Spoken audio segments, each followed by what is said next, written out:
Hello everyone, it's Tony, the Canadian brain injured veteran. I want to make a little video.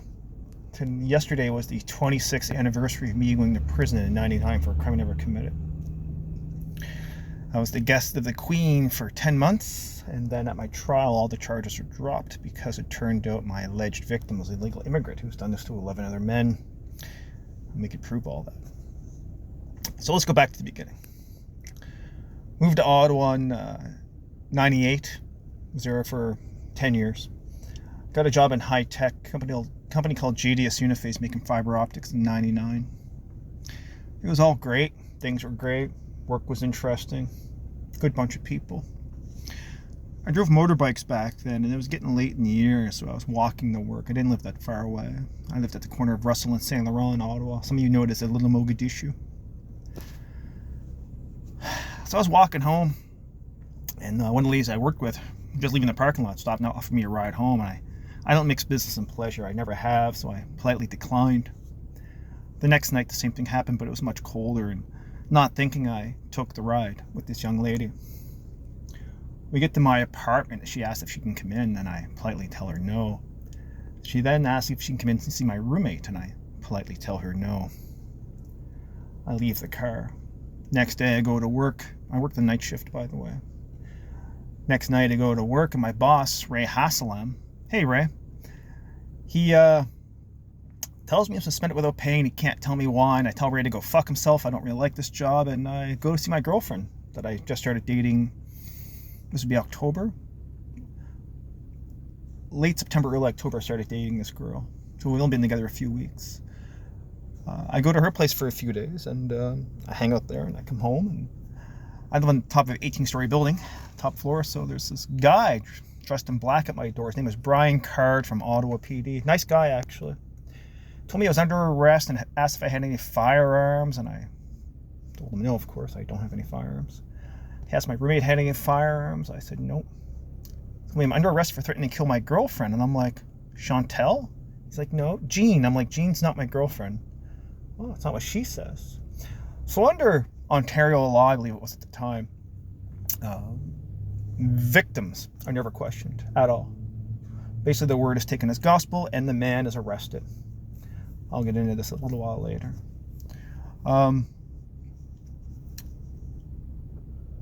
So he doesn't handcuff me. We go down to the undercover marked car, unmarked car in front. We go down to the Ottawa police station.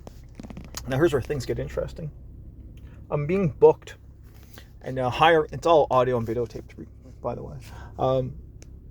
One of the senior people there doing the booking tells me, and I'll quote, "If you were black, at least you could scream discrimination." And I thought that was a little weird.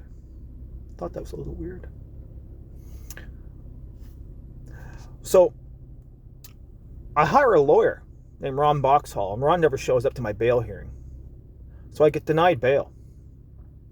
Off I go to the pokey. Jail was interesting.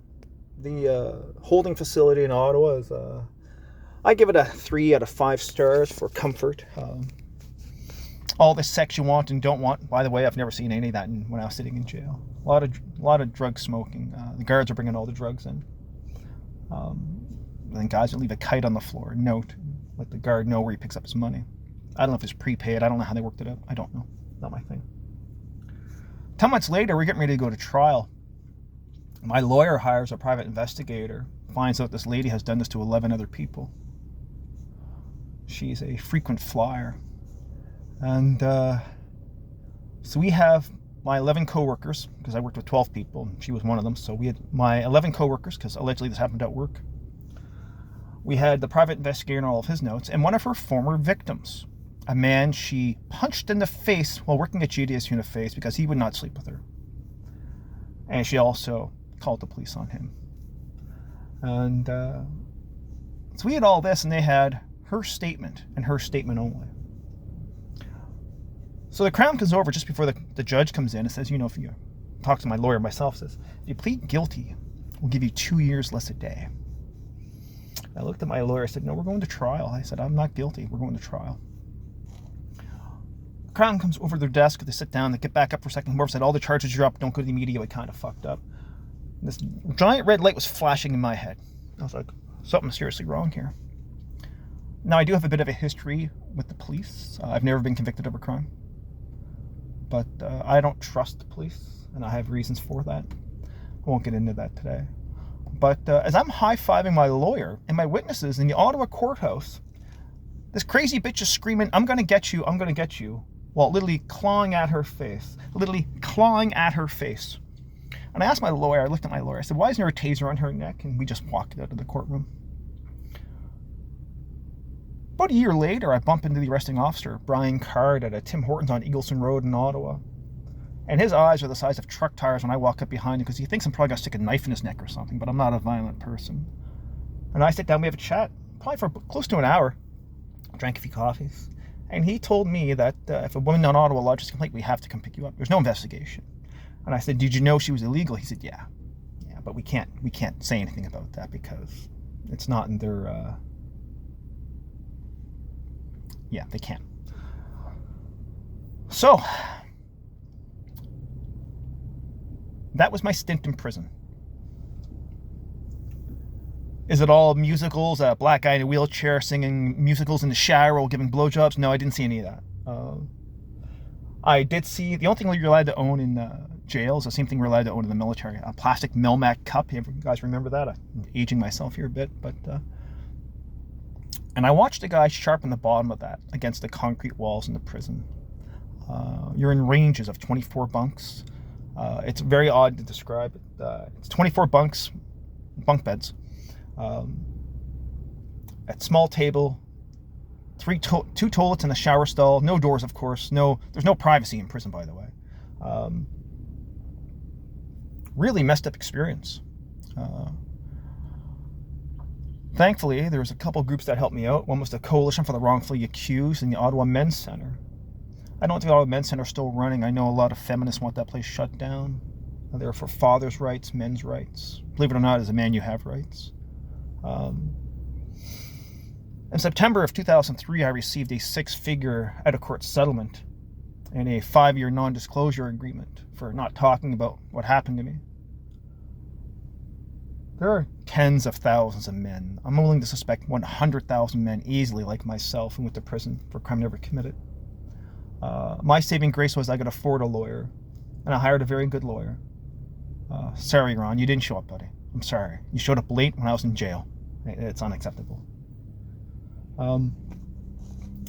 But yeah, it's 26 years. How time has flown. Now, I think back on that and I kind of laugh, but at the time, I was a pretty broken person. When I got out of jail, I had to work 1 full-time and 3 part-time jobs just to make what sort of money I was making previously. My saving grace is I'm a cheap fellow, and I've been saving every nickel since I first started working, and I started working a long time ago. That was my saving grace. Most people have no money, so when they go to jail, well, because you lose your job when you're in jail. People don't know you don't come out of jail and go back to your work. You know, your boss will send you a message. He'll get that through you. But yeah, I took that out-of-court settlement and I invested it. And now I have enough money to help others. And I do, on occasion, help others. Shouldn't be like this, kids. Shouldn't be like this. And the lady who put me in jail, we'll call her Jean, is still in Canada, still doing what she's doing to other men. She now has a child with a Canadian, and under Canadian law, they don't believe they'll separate mother and child. So she's still here illegally while her child is here illegally. Anchor baby, right? Yeah. Don't recommend it, kids. Don't recommend it. And now, you know, I have 3 lawyers I keep on speed dial. Shouldn't have to do this. I won't even tell you what I spend a year in legal. But it's a crazy world we live in. Absolutely crazy world. And yeah. 26 years. I was much more handsome back then. Anyway, you guys have a great day.